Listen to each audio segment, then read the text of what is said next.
فن اور شخصیت کا جانثار اختر نمبر نکالنے کا بھی پروگرام بنا ڈالا۔ اختر کے دوست اس کی شخصیت اور شاعری پر مضمون لکھ رہے تھے اور وہ خود اپنی پیاری پیاری غزلوں کے مصرے تراش رہا تھا اور فلموں کے گیت لکھ رہا تھا۔ نوشاد سے اس کی اکثر سٹنگز رہتی تھی۔ آخری چند برسوں میں اس کی شاعری میں جو ایک نئی حلاوت، نیا رس اور نئی کسک آئی تھی، وہ اس بات کی غماز تھیں کہ جانثار اختر بحیثیت شاعر اچانک ہی بہت سی منزلیں طے کر گیا تھا۔ اس کا ثبوت اس کا آخری مجموعہ کلام پچھلے پہر ہے، جو واقعی اس کی زندگی کا پچھلا پہر ثابت ہوا۔ پچھلے پہر کی غزلوں کے کچھ شعر سنیے اور کچھ غیر مطبوعہ کلام بھی دیکھیے۔ ہمیں تو اتنا پتہ ہے کہ جب تلک ہم ہیں، ہمیں تو اتنا پتہ ہے کہ جب تلک ہم ہیں، رواج چاکے گریباں نہیں بدلنے کا۔ زندگی یہ تو نہیں تجھ کو سنوارا ہی نہ ہو، کچھ نہ کچھ ہم نے تیرا قرض اتارا ہی نہ ہو۔ اشعار میرے یوں تو زمانے کے لیے ہیں، اشعار میرے یوں تو زمانے کے لیے ہیں، کچھ شعر فقط ان کو سنانے کے لیے ہیں۔ سوچو تو بڑی چیز ہے تہذیب بدن کی، سوچو تو بڑی چیز ہے تہذیب بدن کی، ورنہ تو بدن آگ بجھانے کے لیے ہیں۔ اور کیا اس سے زیادہ کوئی نرمی برتوں، اور کیا اس سے زیادہ کوئی نرمی برتوں، دل کے زخموں کو چھوا ہے تیرے گالوں کی طرح۔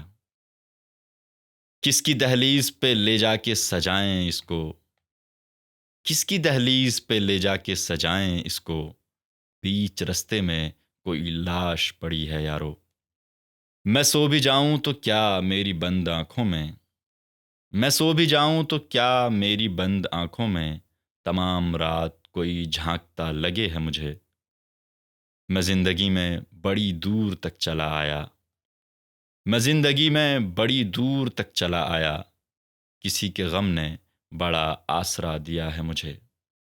مٹ گیا پر تیری باہوں نے سمیٹا نہ مجھے، مٹ گیا پر تیری باہوں نے سمیٹا نہ مجھے، شہر در شہر میں گلیوں میں بکھرتا ہی رہا۔ شکستہ میز پہ رکھی ہوئی یہ بند گھڑی، شکستہ میز پر رکھی ہوئی یہ بند گھڑی، نہ جانے کیوں میری ہر بات کا جواب لگے۔ زخموں کے چاند لبوں کے گلاب مانگے ہے، زخموں کے چاند لبوں کے گلاب مانگے ہے، بدن کی پیاس بدن کی شراب مانگے ہے۔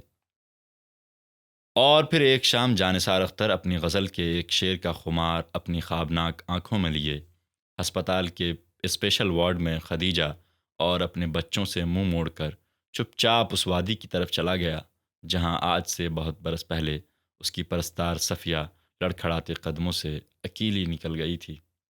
ہماری قدر کرو اے سخن کے متوالو، ہماری قدر کرو اے سخن کے متوالو، غزل کے کل نہ ملیں گے مزاج داں ہم سے۔ دوستو، سلام سنیما کے اس ایپیسوڈ میں آپ سن رہے تھے کشمیری لال ذاکر کی مشہور کتاب یاران تیزگام سے جانثار اختر کا خاکہ۔ آج کے لیے بس اتنا ہی۔ اگلے ایپیسوڈز میں آپ کو ہم اسی کتاب کے چند اور خاکوں سے روبرو کروائیں گے۔ آج کے لیے اپنے میزبان یعنی محمد شیزان علی کو اجازت دیجیے۔ ملتے ہیں اگلے ایپیسوڈز میں، تب تک کے لیے الوداع۔ You were listening to Salam Cinema, Radio Manu 90.0 FM's Cinema Stories.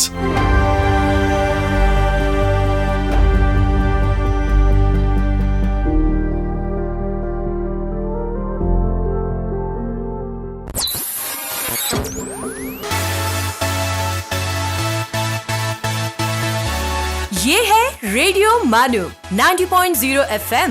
چلو بات کر کے دیکھتے ہیں۔